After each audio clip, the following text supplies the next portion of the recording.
C'est à Doha, la capitale qatari, qu'a sonné la cloche de la réconciliation entre les frères ennemis tchadiens, mettant fin à la guerre fratricide. La date du 8 août 2022 restera à jamais gravée dans la mémoire du peuple tchadien. Les pays viennent de loin. Un président de la République en plein exercice trouva la mort pour la défense de la patrie. Déjà, les prophètes du malheur ont joué toutes les cartes. Pour eux, le Tchad allait sombrer dans le chaos. Heureusement, fort heureusement, un groupe d'officiers patriotes dirigé par le général Mohamed Idriss Déby Itno a décidé de prendre toutes ses responsabilités afin de préserver l'unité nationale et protéger la République, cible de tout le malheur. En vue de sauver le pays du cycle infernal prédit par les ennemis de la paix, le gouvernement de transition de l'époque a dépêché au Qatar plusieurs émissaires pour discuter avec les mouvements rebelles et d'autres opposants politiques.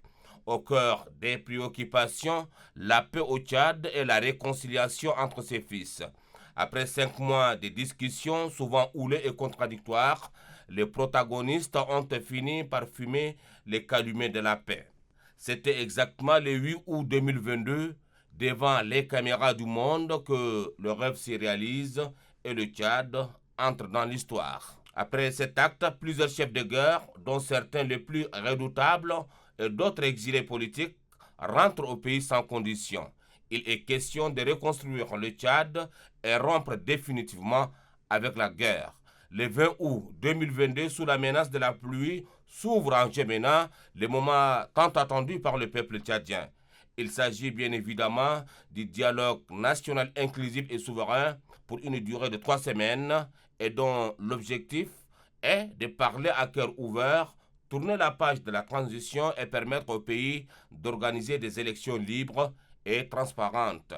Ils étaient 1400 délégués, notamment des grandes figures de la rébellion tchadienne, des acteurs politiques de tous bords, société civile, des diplomates accrédités au Tchad, des responsables des organisations internationales et des partenaires du pays de Toumaï. Pour ces acteurs, les pardons et la réconciliation nationale sont des mots ou actes précieux pour écrire la plus belle victoire du Tchad.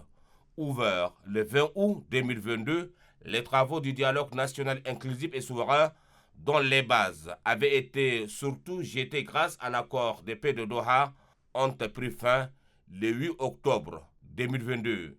En tout, 45 jours ont permis aux participants à ces grands messes nationales de dessiner la refondation de l'État.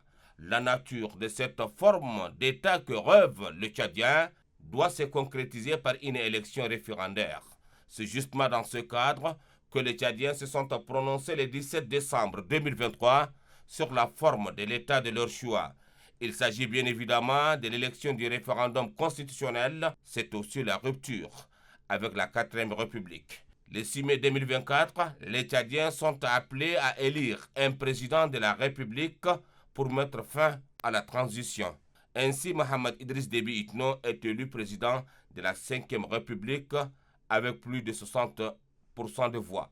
Voilà les résultats obtenus grâce à cet accord historique de Doha, signé le 8 août 2022 grâce à la médiation du Qatar et d'autres partenaires et amis du Tchad.